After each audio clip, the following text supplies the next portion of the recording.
Israel একটি ছোট রাষ্ট্র, কিন্তু এর পরিচিতি ও প্রভাব যেন গোটা বিশ্ব জুড়ে। তবে কিভাবে গড়ে উঠল এই রাষ্ট্র, আর কেনই বা এটি এত বিতর্কিত ও মুসলিমদের কাছে ঘৃণিত? এই ভিডিওতে আমরা ইসরায়েল রাষ্ট্রের উদ্ভব এবং এর নির্মম ইতিহাসের দিকে গভীরভাবে নজর দেব। প্রথম বিশ্বযুদ্ধের সময়কাল 1914 থেকে 1918। এই সময়ে মুসলিম খেলাফতের পতন ঘটায় তুরস্কে, আর সেই সুযোগে ব্রিটিশরা ইরাক, সিনাই, ফিলিস্তিন সহ পবিত্র শহর জেরুজালেম দখল করে। ব্রিটিশদের উচ্চ অভিলাষ ছিল আরবদের নিয়ন্ত্রণ করা, আর ফিলিস্তিনে ইহুদি রাষ্ট্র প্রতিষ্ঠার পরিকল্পনাও তখন থেকেই শুরু হয়।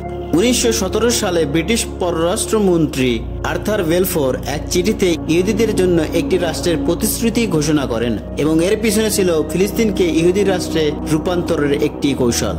এটি শুধু একটি রাজনৈতিক চক্রান্ত ছিল না, এটি ছিল মুসলিমদের বিরুদ্ধে দীর্ঘমেয়াদী একটি ষড়যন্ত্র।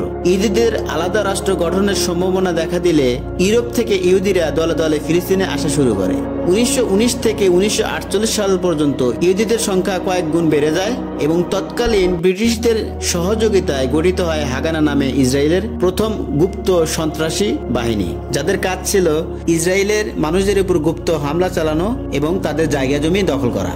দ্বিতীয় বিশ্বযুদ্ধের পর জাতিসংঘ ফিলিস্তিনকে বিভক্ত করার প্রস্তাব দেয়। 181 নম্বর প্রস্তাব অনুযায়ী ফিলিস্তিনকে দুই ভাগে ভাগ করা হয়, আর ইহুদিদের জন্য আলাদা রাষ্ট্র ঘোষণা করা হয়, যাতে ইসরায়েলের জন্য থাকবে 55% ভূমি আর ফিলিস্তিনের জন্য থাকবে 45% ভূমি। যার ফলশ্রুতিতে 1948 সালে ইসরায়েল একটি স্বাধীন রাষ্ট্র হিসেবে আত্মপ্রকাশ করে।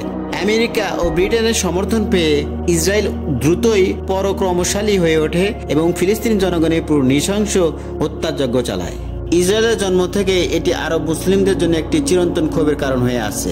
ইসরায়েল যেন মধ্যপ্রাচ্যের বিস্ফোরা।